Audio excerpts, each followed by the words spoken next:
Okay, Uriah, will you give us some background on how you started experiencing DPDR first? Yeah. So around the first time I've ever experienced DPDR, I remember it pretty clear. I was in high school. I was a sophomore and I was at a wrestling tournament and I noticed that I had started feeling kind of strange. I wasn't quite sure what it was. Couldn't put a pinpoint on exactly what was going on, but I didn't stress about it too much. I just noticed that everything felt a lot brighter, uh, definitely more strange, and something felt off. Um, and that lasted for a couple days, and then I didn't pay any mind to it, and it had just gone away.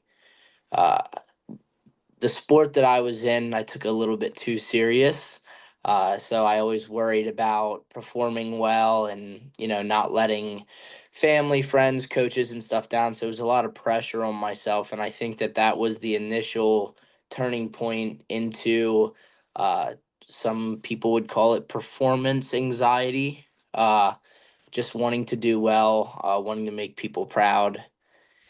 So I carried that through all of high school with me in the sport of wrestling. And I noticed, one night I was like, okay, I'm going to hang out with some buddies and uh, kind of how most people's DPDR starts. It can be a plethora of things. Obviously, we smoked some weed and I noticed that I was started having a panic attack. At the time, I wasn't sure what was going on. My heart was beating really fast, and I was kind of having a moment. And a lot of people have the same experience. I kind of felt like I was dying a little bit, and I started freaking out. And then after I had calmed down, I woke up the next morning and had realized that this feeling that I had experienced sophomore year of high school is now back, but it was way worse. It wasn't something that I could just not pay attention to this time. This time it was really vivid and it was scary. And it was the only thing I could think about, 24 hours a day, 24/7. I couldn't get my mind off of it. I was just so hyper focused on why do I feel disconnected? Why does life not feel real? What is going on with me? Have I ruined my brain? And the initial thought, and I think everybody has this when they first experience it, is, oh, I'm probably just feeling a little bit under the weather. If I, once I go to bed tonight, I'll wake up and I'll feel better the next day. And that just wasn't the case for me. So that was kind of my experience coming into it. And yeah, it was terrifying. Um, the weed panic attack, did the symptoms happen when you were having that panic attack, or was it the day after, or when did the kind of condition properly set in? Yeah, it wasn't initially when it happened. It was definitely the day after when I had really noticed it. I think even if it had happened during, I wouldn't have been able to even notice it because I was just in such a panic of, you know, I smoked too much. So I think that just with the panic within itself, it was too much at the time for me to realize anything that was going on besides just pure fear. Um, but when I had woken up the next morning, uh, I had realized immediately, whoa, something is definitely not right. Something's definitely not right. And what do you think about the condition? When did it actually become a condition for you, or when did you become aware that it was DPDR? So I had spoken with my mom, and I remember I was just getting ready to start driving. I think I had just got my permit, and I was driving with my mom and she was sitting in the passenger seat, and I had told my mom, I said, "Mom, this is going to sound really strange. I just need you to kind of hear me out right now and not, act like I'm quote unquote crazy." And she was like, "Okay, yeah, what's going on?" And I just remember the one way I could explain how I was feeling is life doesn't feel real. That's what I explained to her. I said, life just does not feel real. And she's like, "Well, Uriah, what do you mean?" I said, "I don't even know how to explain it. Uh, it's just something is so wrong. And it doesn't feel real." And I, she said, "Okay, well, we're gonna try and go to the doctors, figure out what's going on." And I remember that evening, I got so curious at this point. I was sitting upstairs in my room doing homework on my laptop. And I said, "You know what? I'm just going to look this up. Why does," and I remember I can like vividly see it in my mind. I searched up, "Why does life not feel real?"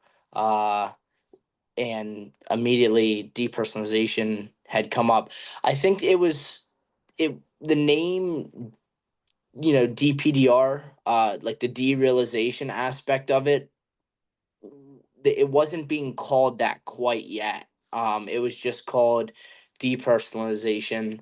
And I remember I jumped straight out of my bed and ran downstairs, and my grandmother, my brother, my dad, and my mom were all sitting in the living room. I said, "This is it right here. This is it. This is what I'm experiencing. This is what I'm feeling." Um, and I hadn't like dived into the forum side of it yet. Like I just saw what Google had, put there. And she said, "Yeah, wow, that is exactly what you're explaining." And I felt a little bit of relief at that point in time, knowing that there was a name to this sensation and uncomfortable feeling that I was experiencing. And the relief that it had given me was nice, but I was still dealing with it. It wasn't like I found this and now it's gone. It was, okay, I found this and now I have to figure, like, in my mind, it was, now I have to figure out how to get rid of this. The issue was still there. I was still experiencing it.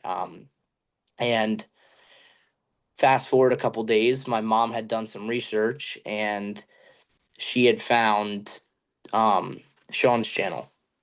And she had asked me if I wanted to talk to this guy, and then moving forward, we started getting the steps to do that and talk with him. And what have you found helpful so far? Like, what have you found the most useful tools? Yeah. Well, for anybody watching, me and Finn both have gone through this and know, how uncomfortable it is and how scary initially it can be, but there is really no reason to be scared. Basically your body is just in defense mode. You took it to a hyper state for a short period of time, whether it was marijuana related, another, you know, drug related thing, or if you just are naturally more sensitive to anxious feelings. That's all it is. It is strictly just anxiety. And that panic that you start to feel when you're thinking about it, or initially when you had noticed it had happened, there's something that sets something off for these feelings to come on. And these feelings are not permanent at all. It's definitely a temporary thing. What has helped me so much is knowing that there is a way to get out of this and to feel better. Um, and living your life is the best thing to do. It is, getting up every day, doing your normal routine, whether you're in high school, a college student, out of college, you work a job. No matter how uncomfortable it is, you have to force yourself to continue to live your life. At first, it's going to be extremely uncomfortable. You're going to think about it all day long, 24/7, and it's going to be the only thing that you're going to be able to think about. But over time, that you're going to almost get used to these feelings because they have been there. And when you come to a point of acceptance with this, and I don't mean just I accept this and still constantly thinking about it, you have to make a cognitive decision to say that this is the situation right now. This is where I'm at, and I have to accept this and continue to live my life. When I did that, I started getting to a point where I would have these moments where I would go an hour, 15 minutes, 3 hours without even thinking about DPDR at all. And that was nice. It was these little, I called them little wins for myself because I was finally able to get these points where this wasn't the only thing on my mind 24/7. And it was nice because I could actually focus on something else. In the beginning, it was impossible. I could not focus on anything else at all. It was like my life revolved around this thought of why do I feel this way all day every day. Um so that for me, just going through my normal routine is what helped me get through the initial of how do I stop thinking about this. And you it becomes a habit, and this is not an easy journey to go through. um it's going to be difficult and it's going to be uncomfortable, but it's worth it. It definitely is worth it. And you're gonna have setbacks. You're gonna have days where, oh, I was doing so good, and then now I'm thinking about this again. That's gonna happen. So don't just think when you have one day or 2 days where you might not think about it for a couple hours that it's gonna be like that all the time. If it can be for you, that's great. But this from research that I have done, this affects more people with a very hyperactive mind, people who are deep thinkers, who are more prone to anxious feelings, whether it's from sports or something going on at school, work. You naturally stress about stuff. I think that those kind of people it can be a little bit more difficult for because you are such a deep thinker. But you just have to put yourself in a spot of I'm okay. And when you can accept that, hey, I'm okay, when your brain is trying to tell you you're not, that's going to be what turns the leaf over for you in the aspect of, okay, this is like, I know this is where I'm at, but you have to accept that you're okay. And one thing that really helped for me is just, I would have to tell myself, I'm kind of freaking out right now, but there's nothing going on. I'm safe and there's nothing going on. I'm going through something that is tough. What do you think the biggest hurdles are in those initial stages of when someone discovers, let's say, they discover something online, they discover other people online that have it. What do you think the biggest hurdle is for them to, okay, great, we have a recognition of what is going on, but then actually moving into a recovery phase and not staying stuck in the sort of looping obsessive stage? Yeah, yeah. I know for me, the biggest thing is that set me back more was actually staying online, reading about this. In the beginning, you're going to have this initial want to just shed this and get rid of it. And you have to understand that you're going to have to get your body to a point where it can feel comfortable and safe again because right now it doesn't. So obsessing, researching, forums are a terrible place to be. Researching your symptoms online is a terrible thing to do because what is gonna happen is you're just going to end up finding things out that other people have been thinking about, which will tie into some of the other symptoms that you can experience with this condition. And the internet for this is just an absolute terrible place to be. It is so bad. And the thing about it is, there's just people hurting and people struggling with the same thing, and they want answers too. But if you want to recover, and you will, uh, you have to you have to stay off of that stuff, because it's just not going to be beneficial for you. You're gonna end up finding yourself going back to these forums multiple times a day, trying to get an answer for something that you already have the answer to.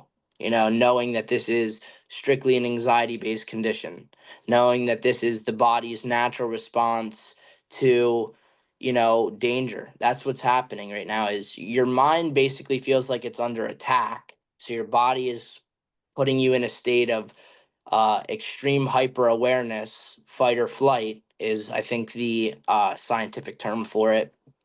And it's trying to protect you. You know that, okay, nothing's going on right now, but your body does not correlate that with what you know. Your body just knows, I'm in a hyper state right now, and until I feel that I am no longer in this hyper state, this is where I'm going to stay.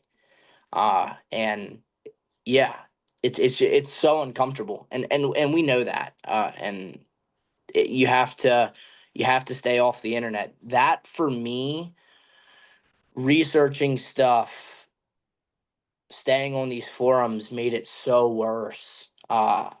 When I had first experienced DPDR, I would call it a case of mild DPDR, from other people's stories that I have heard, to later my experience down the road with how difficult it got for me. Uh, and delving into these forums and these theories about why this happens, it will just set you back so far. And it is just best to, it's honestly best to not talk about it either, I would say. That's the only thing you're going to want to talk about too, whether it's with your family, whether it's with a friend that you trust, and they might not look at you a certain way, and that might be hard too. You might think, I'm experiencing this and I can't talk about it, and that's so hard, and that is a very difficult spot to be, because you're wondering, are people going to think I'm completely losing it?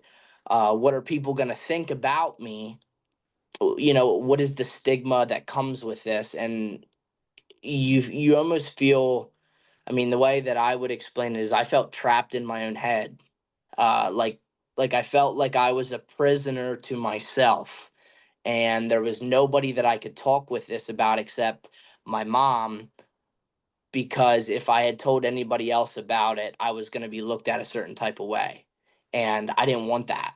And it's a very uncomfortable spot to be, because when there's something that you just need to let out and get off your chest, and you feel that you can't talk about it, you feel painted into a corner and you can't get out. So yeah, that would be my biggest you know reminder, is just, you're gonna have to stay off these forums, even. And the condition calls you. It calls you. Like, I don't know how to explain it. It's like, when you're thirsty and you just need some water, and you're like, oh, I'm dehydrated, I need some water. That's kind of how it is. It calls you to research these things almost. It's like it encourages you to research these things, and then you give in, and you find yourself, after reading this, or what you might see online, you might get this initial bit of relief. It's like, okay, uh, I'm not the only one going through this, and there is a way to get out of it. And then you come across something that just terrifies you. Somebody else's story with the condition, somebody else's experience. And you have to understand that, just because somebody else is experiencing this stuff, that's their experience, not yours. Everybody has a different experience with this. Some are similar, some are not. So you can't compare yourself to other people's experiences, because on the back end, you have no idea what they're doing. whether they're spending their day on these forums all day long, or if it was an initial marijuana experience, if they're continuing to partake in these kind of things, just making it worse for themselves. Uh, there's this saying I love: comparison is the thief of all joy. And that is so true. If you compare yourself to people, not just with DPDR, you're going to diminish yourself comparing yourself to others, and that's not something you can do with this condition. It will just set it off more. So don't compare yourself to other people's experiences, because that's their experience, not yours, and yours is different. What do you think about the sort of middle stage, let's say, the kind of stage where, so there's a fly that's on my face. Um, so let's say you have the initial uh, discovery online that, okay, this is condition. I have this, maybe I'm suffering from this condition. And then after that, there's a kind of, the researching stage. But then there's kind of be like, I don't know, like an in-between stage maybe, where you're like Yeah. on the road to recovery, but you're not quite there, or um, I don't know, you're just kind of mixture of things. What are your thoughts about that? So my view and take on that is probably one of the most uncomfortable parts. And the reason, now, granted, I do want to say there was a point where I couldn't work a job, I couldn't get out of my bed because I was afraid of everything, like, and people who are going through this understand, like, something like this AirPod case and the fact that it exists would terrify me. Or I remember, seeing my dog come up and jump on my bed, and I would just be looking at my dog and thinking, how does my dog exist? How does any of this exist? And that would be the existential part side of this, which was definitely the toughest part for me, was the existential thoughts, thinking about existence and how we're here, why we're here, and that was incredibly uncomfortable.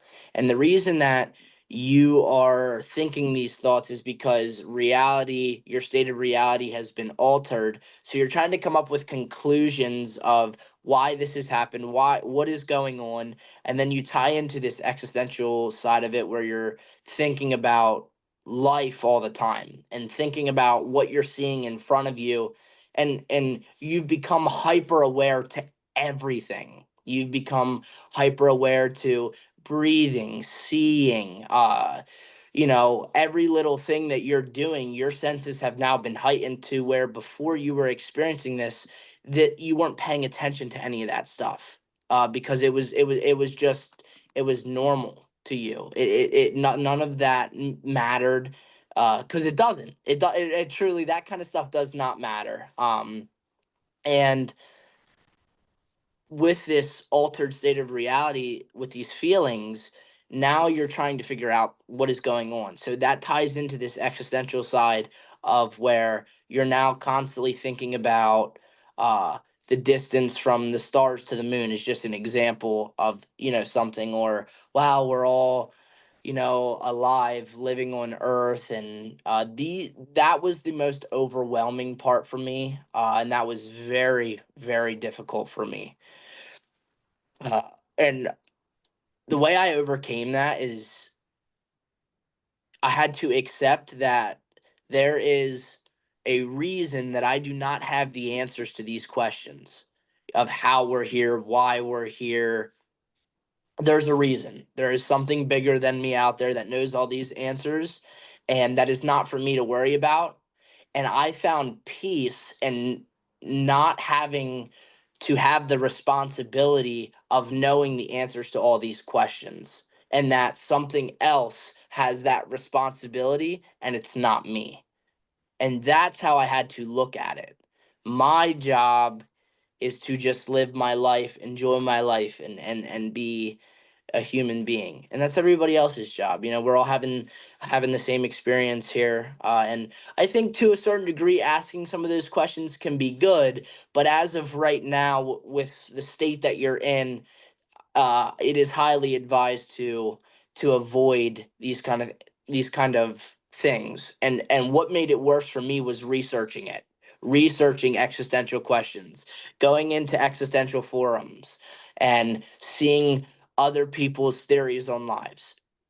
Don't do that. Uh, I'm saying please, because uh, that put me in a really dark spot. And it can, if you continue to feed into it and research these things, just don't. Just find peace in knowing that there is something else out there that has the responsibility of knowing these answers, and that you are not responsible to have to know these. And you will feel that you have to have these answers. It'll be like everything in your whole being has to have these answers, and you will not be able to be content until you have these answers. And I know that because I was there, but you don't. And the kind of, it can be scary, but it can be cool, is that no matter how hard you try and find these answers, you won't. Doesn't matter what you do. It doesn't matter how many forums you go in. Doesn't matter what you plug into the Google search bar. You will never get an answer that you will be content with, no matter how hard you try. Um, and tying into the middle state of, you know, when you're on your path to recovery and you're confused, you're like, okay, I'm not thinking about DPDR. uh you might still have some of the visual symptoms, like the brightness to light, or the visual floaters, or snow that they call it, where it kind of looks like you have all these little white lines dancing in the air. I would get those a lot when I would look up into the air. I could just see them kind of all the time. But you're wondering, okay, so when's this gonna go away? Like, so when is this? I haven't been thinking about this. From information that I've heard, when you get to this point, you're close, and that is the point where I had struggled so much, because I was like, I'm working a full time job, I'm hanging out with my friends, I'm doing everything that I would do before, and I'm still experiencing these feelings. Why? Why am I still experiencing these feelings? What is what is the culprit in this? And at this point, this is where you really have to continue to just double down on everything that you have been doing to get to this point right here. And it might be something so deep that is down within you that you have to, that you are not accepting, that you have not yet made peace with. You might not be thinking about DPR all the time, but you might still be researching stuff about it. You might still be thinking about it more than you're actually think you're thinking about it. uh and I think of it as like this bully, like this, or an individual that you just really cannot really stand, who's constantly just trying to bother you and checking in on you to see that, can I still get at you? Can I still scare you? Can I still make you feel a certain type of way? And that's how this condition will be. When you know you're doing so good, it will come back to test you, to see just how good you're doing, just to see if it can scare you or give you another panic attack, or an anxiety attack, or freak you out more. And at this point, you're going to have to allow it to, it's like a monkey on your back you can't shake. You're going to have to be like, okay, I know I have this monkey on my back and it's there and it's really annoying, but it can be there. You know, hey, you know, you can hang on my back all you want, but I'm still going to just keep doing what I'm doing. And once you experience that initial, it might take you a couple times. It really might. It might take you 10 times to, every time it keeps coming back at you, and creeping in on you to see if it can scare you or make you afraid again, you might allow it to let you feel that way. But eventually, you're going to get to a point where you're going to be like, I know this now. Like I know your plan. I know how this works. And I think understanding yourself with the condition is so huge. I cannot stress that enough, is just understanding what your triggers, essentially things that affect you, whether it's, okay, if I look online, this is going to set me back. If I am talking about this so much, it's going to continue to make me think about it.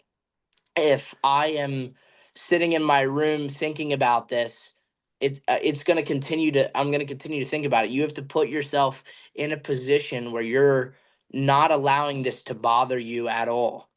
And with practice and with consistency, you will get to a point where when these feelings come on strong again, you'll be like, "Oh, I know this. Yeah, I've been here, done that. This is familiar. This is nothing new." And that is when you win those battles of, hey, I'm back again and I'm going to try you again.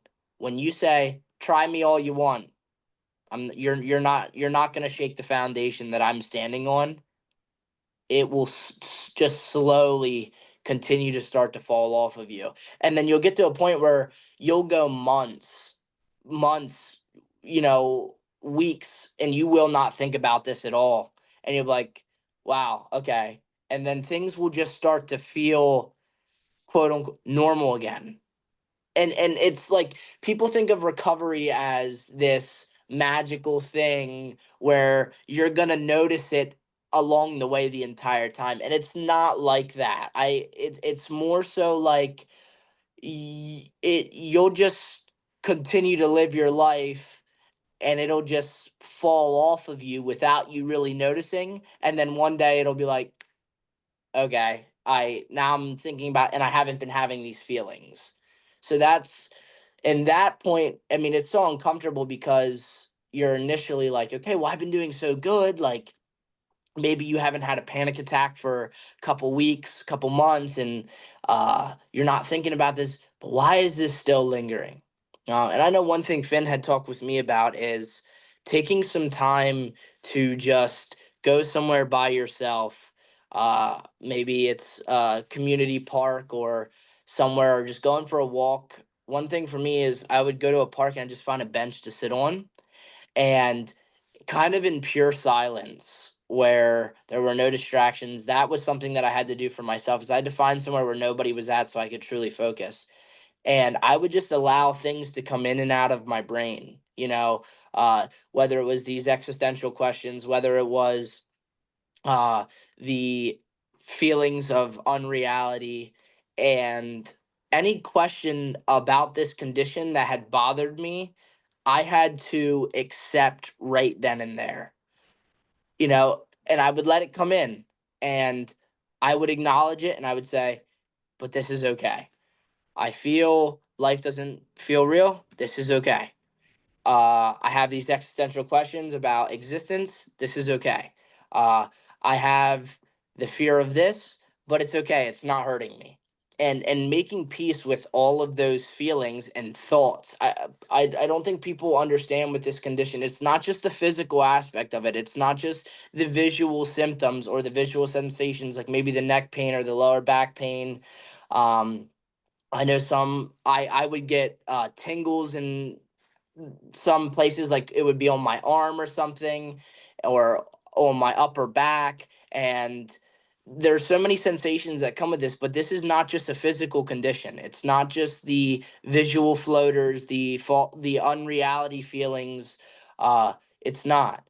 The battle is fought up here. It really is. The battle is fought with, you know what? It's the thoughts. It's, why am I feeling this way? How do I get out of this? Why am I, or these questions about existence? That is the culprit right there. That is the thing that if you don't address will keep you in chains. The thing about this condition, and I painted this picture by myself in my mind. I was sitting in a prison cell with the door wide open. All I had to do was get up and walk out, but I was scared to do so. I was scared to get up off the floor where I was sitting and walk out. And that is the same thing for everyone else going through this. Just because, and nobody's DPDR is different than anybody else's. It is the same condition. It is an anxiety based condition, and that's all it is. Your DPDR is not more special than anybody else's DPDR. Uh, some people might have it more severely, but it's not different. It doesn't change anything. It is the exact same condition with the exact same culprit, and that is the anxiety. And once I was able to start thinking more clearly and having these little wins, I realized that I was sitting in a prison cell with the door wide open, and the exit was right there. Then you're gonna have to put in work. You're going to have to. This is not something that you're just gonna be able to not change anything about what you're doing. The culprit is the anxiety, so we need to address the anxiety. I know I had done tons of medication, tons of doctor's appointments, and none of the medication that I was on made it better for me. That is not the case for everybody. Some people may find success in anxiety medication. For me, it did not work no matter what I tried. This was an issue. This was something that I had to go through and figure out on my own. Uh, when I tried the medication, I would just get really bad side effects. It could make it worse. Uh, or I would get a side effect from the medication, whatever that certain side effect is for that. That would be the side effect I would get, and I'd be like, okay, my doctor say if you're experiencing this, you need to stop it. So you have to. This is the point where it's still going to be uncomfortable, but you're going to have to continue to keep the consistency. Consistency is everything with this. Stay consistent. Find a hobby, a musical instrument, a sport you like to play, something that takes so much focus that it is impossible for you to do that hobby and think about DPDR at the same time. I don't know. I'm a terrible multitasker. I can't do it. So finding something that was enough for me to be able to do that and not think about DPDR was huge. So I would encourage you to find something that takes so much attention, whether it is painting, learning how to play a musical instrument, a very fast paced sport, uh, a video game, a movie, something that is going to keep you hooked in, so you don't have time to think about this is really important. And I encourage, like I said, take some time to find a place where you can sit down and in pure silence and allow these thoughts to come in and out and just accept them throughout that moment. I think there's also something to be said as well for um, some sort of a balance between the two things. Like you don't want to be uh, completely always doing things, right? Yeah. Yep. You need a kind of mixture of, okay, I'm going to do all these things and keep everything in my life in check, but at the same time, I'm going to give my body and my nervous system a chance to relax and to Yeah. unwind and de-stress and not stimulate it and not overdo it with anything, so that it's not kind of heightened. But the other thing I want to ask you, because there's some really, really amazing points that you made there that I think are really fantastic. But when was it that you think that you sort of got to that stage where, okay, everything will come in, the feeling sensations will come in, and you'd be able to say, okay, well, they're there now, okay, fine. But I know that I'm not, I don't have to, uh, you know, be beholden to them. I don't have to. listen to what they're saying. Yeah.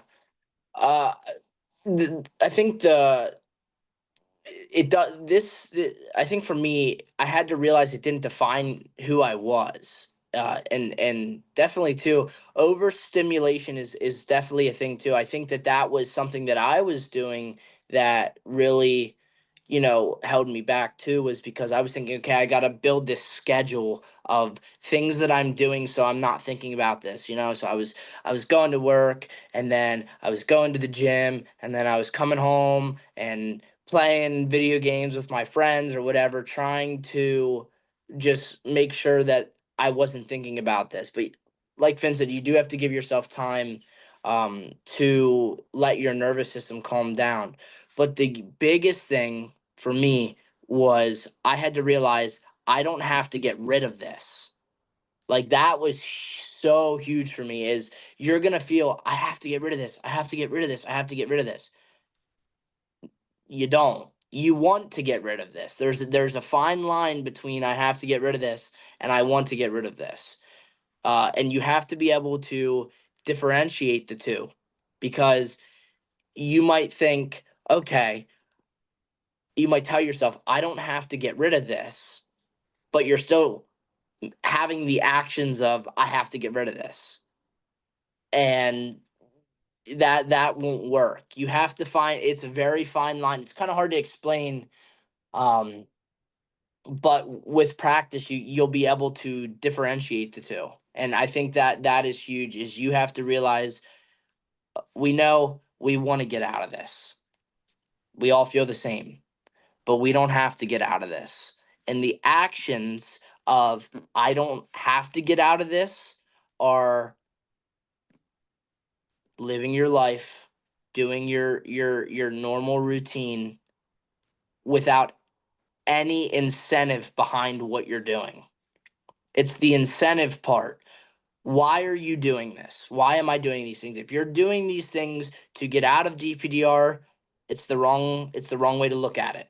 If you're doing these things because that's just what we do, we have a schedule, we go to work, we hang out with our friends, we do things we like. If you're doing it for that reason, that is going to be that point where you break through. Did that answer your question? Yeah, I think that's very good because it's very true about how the I feel like you can get yourself to a certain stage of recovery, but then in order to sort of make the leap, you have to kind of almost um kind of stop doing what you were doing in a way to get you to Y- that point. Because Yeah. you do in some regards need to sort of drag yourself out of, you don't want to be inside on in your bed researching forms, so you have to kind of drag yourself out of that situation. But then, you kind of have to go back to being able to, or also analyzing what it was that brought you there in the first place. So, what Yeah. is it about my life and my lifestyle and the way that I was living that brought me into this level of anxiety and this level of turmoil or mental sort of agitation in the first place? Like if um, this is the thing that I just find maybe counterproductive in terms of people talking about DPDR recovery is that like people want to go back to normal. And then I Yeah. think, well, what is the normal that you're going back to? Is the normal that you're going back to the way that you were before you had the condition? Well, it's probably because you want to go back to that because that feels, like you know it. But that's probably wasn't that great. Yeah. Yeah. So I don't know how you feel about how you are now versus how you were when you first got into the condition. Like, how do you think things have changed? Yeah. And there might be points throughout this interview where, like, the viewers watching, like, we might giggle at something. We are not laughing because we find humor in your struggle. We're Mm. laughing because we went through it and we know, and when you come out the other side, you will have this humorous view on it as well. Like, why was I so scared of this? Or why was I so caught up in this. Like, it was so easy to actually get out of this. I just had to I had to put the proper things in place. So it's not, we understand obviously how hard this is. I think too, the giving it this so much credibility is a really big point as well. How how how much credibility you give this also determines how fast you recover. If you look at this as this anvil, this big metal anvil that is weighing you down, it will prolong recovery. You can't give this so much credit, and I did that. That's what kept me in the cycle for so long, is giving this so much credit, like cognitively, like I have this burden that is just holding me down, like this condition that is just, it's just so tough and so terrible, and I was giving this so much credit and I didn't even realize it. Um, so don't do that. This does not have anything over you. Your lifestyle, it's lifestyle choices. It really is. It is. And my lifestyle from when I had DPDR to where I am now, it is it's different a little bit, not too much, but there's just things that it's a game of chess, pawns that I have moved elsewhere. Like, I don't encourage, after recovery, going back and consuming marijuana. That's just not a good idea. And some people use marijuana for health issues, and that's fine. But what you get to a certain age where you'll realize that that kind of stuff is just, can it be fun? Sure. Should you be doing it? Probably not.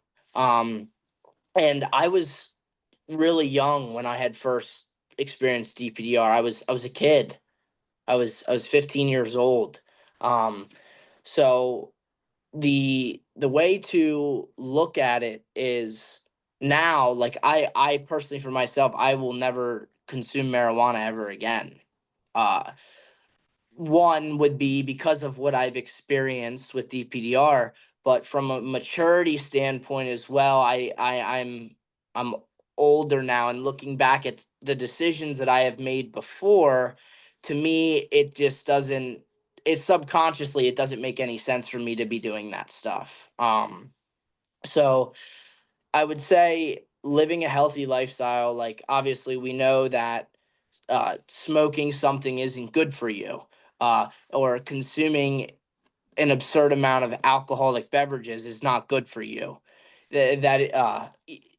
Surrounding yourself with people who are maybe doing things that don't align with what you feel is right isn't good for you. So definitely taking that into perspective is huge as well. You have to, for me, it was just growing up, and obviously the DPDR uh, didn't help that situation either. But you know, whether, okay, yeah, sure, drinking an alcoholic beverage it can be enjoyable. Uh, Consuming marijuana can be enjoyable, but it's not the healthiest thing for you. So viewing it as a healthy thing, trying to you want to make healthy decisions, not just for your body, but for your overall, your mental health. It's good to do healthy things. It's good to exercise, stuff like that. So that would be the only the major difference is not putting stuff into my body that is going to, if it has a chance of setting the DPDR off, don't do it. That is kind of where I'm getting at. If it's going to make it worse for you, don't do it. Uh, and that can be kind of common sense sometimes, and you'll notice what will make it worse and what won't. You know, having an alcoholic drink every once in a while can be fine. For some people, it might even counteract some of the feelings of DPDR. For me, I even realized that a little bit. If I had a few drinks, I wouldn't feel the DPDR as much, or I wouldn't be able to pay attention to it. But I also don't encourage that, because you are just putting a band-aid over a wound. That's what you're doing. If you're drinking, you're like, oh, I'm not thinking about DPDR at all. Okay, well, when you come down, you're gonna be thinking about it again. It's gonna be there again. I promise you, it will. It's not gonna go away just after you've had a night with your buddies, or a night out drinking or whatever. Um, so yeah, lifestyle is huge. I encourage to uh get into some physical activity, get into some weight training, or maybe some running, or some jogging, or some walking, in moderation. The caveat point in this is, we are not doing these things to get out of DPDR. We are doing these things because they're healthy for us. And with doing those things because they're healthy for us, will come with the DPDR slowly slipping away. You have to understand, why am I doing this? At first, it will be because you need to have a strict schedule to be able to, if you're sitting around all day pondering on these thoughts or on forums, you have to have something to get you away from that. You have to have something to break that cycle. But once you're past that point and you're in this kind of limbo state where you're not thinking about it, the feelings are still there. They're not as strong, but they're still there lingering. You have to change the narrative. Okay, that now why I'm doing this is because I enjoy doing it. It's been consistency for me, and that is what is going to lead to recovery. And it's kind of strange, like you said, you have to kind of stop doing what you're doing for the reason that you're doing it.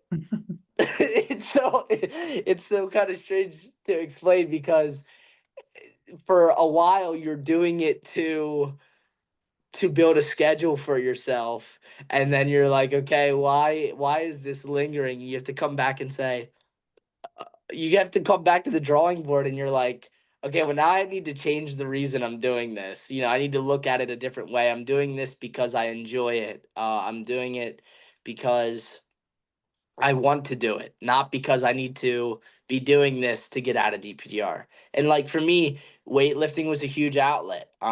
Finn is a fantastic guitar player. That was probably something that helped him, throughout his journey. So now, just because I don't have these feelings of DPDR anymore, doesn't mean I should stop weight training, or like for Finn's example, he shouldn't stop playing the guitar just because he's not having these feelings anymore.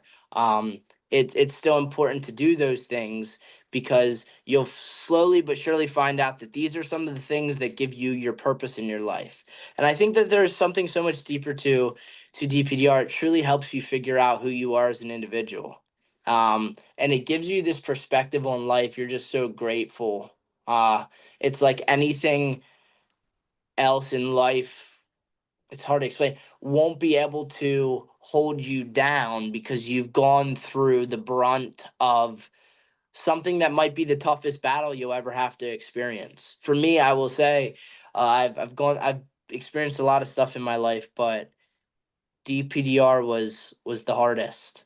DPDR was different, and now I almost have this mindset of, when something goes wrong or something bad happens, I'm like, ah, yeah, this isn't fun, but this is nothing compared to what I've gone through. So you really, it's a complete mind shift on how you view things now, and you'll look back and you'll say, I'm as kind of counterintuitive this can be, you'll look back and say, man, I'm glad I went through it.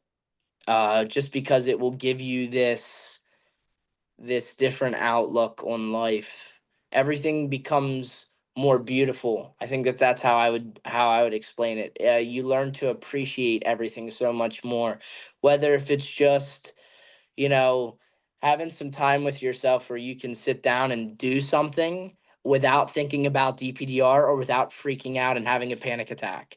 Um, so that those moments are my favorite, are the most beautiful to me, is when I can just do something and I don't have to think about it anymore. That and I can enjoy pure silence, or I can sit down and I can watch a movie or read a book without reading so deep into actually what's going on, because I have all these existential things going on between my ears. uh it becomes so much more beautiful at that point. That's a really yeah, it's an amazing way to put it, and I also agree. And yeah, you put it, that's very good. So I'm gonna ask you one more question, Yeah. and what do you think you could offer in terms of maybe hope or some sort of inspiration for anyone who's struggling with this? Like what can you, I don't know, it doesn't have to be necessarily advice, but just something um that would have given you hope or you think will give someone hope who's, let's say, in the darkest part of their journey with this. Yeah. So I've heard hundreds of DPDR stories, hundreds, from reading forums back when it was really at its worst. And I can I can say confidently, now I'm not, I haven't experienced everyone else's, everybody's experiences are different, but from what I have read, mine has probably been one of the worst, in my opinion, that I have heard.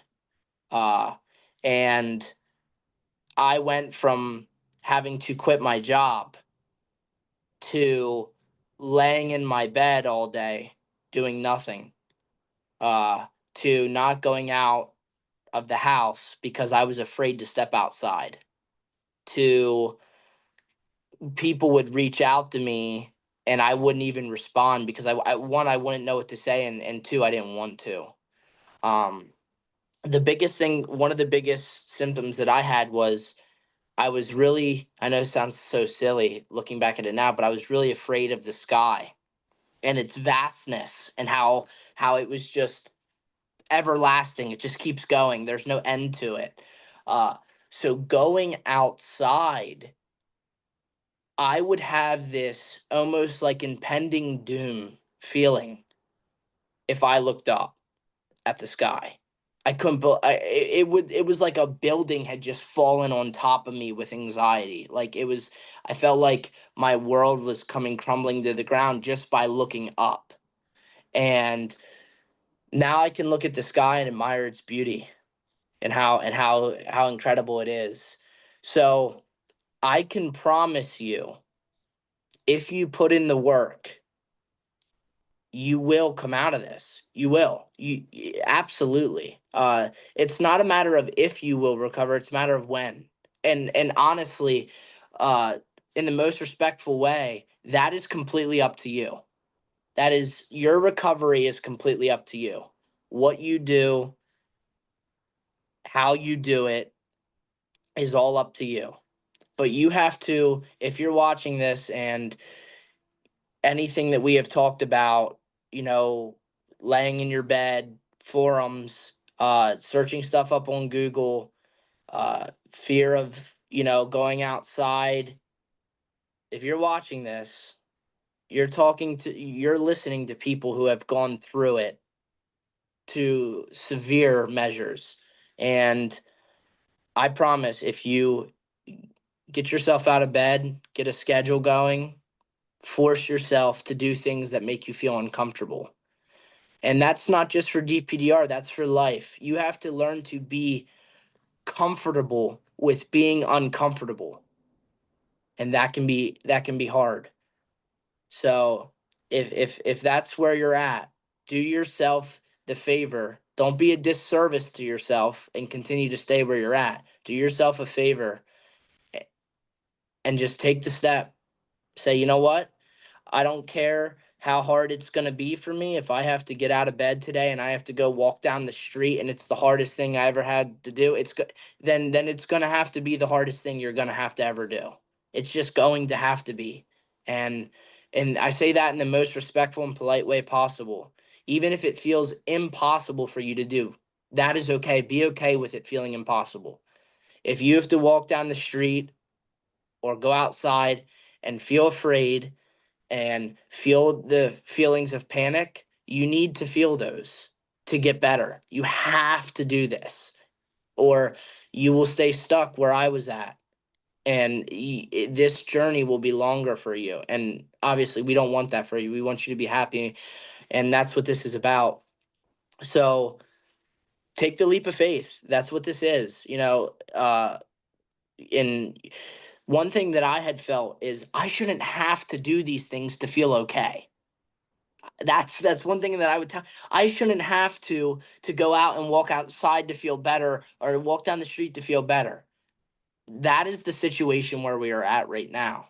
And you have to meet yourself where you're at. So take the steps. There is hope, I promise. Me and Finn are living proof of this, and thousands of other people who have gone through the same exact thing that you're going through right now. Uh, do it. Take the leap of faith. Even if it's the hardest thing you have to do, then let it be the hardest thing you have to do. I cannot stress that more.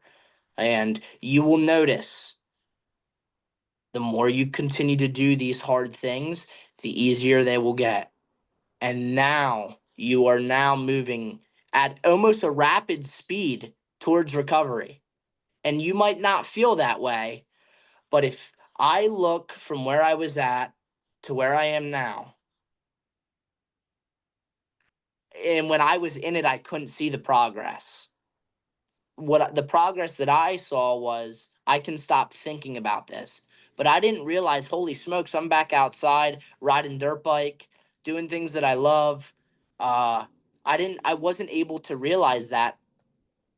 And then now looking back, I'm like, wow, it's just incredible the amount of progress that I was able to make by forcing myself to do things that were uncomfortable.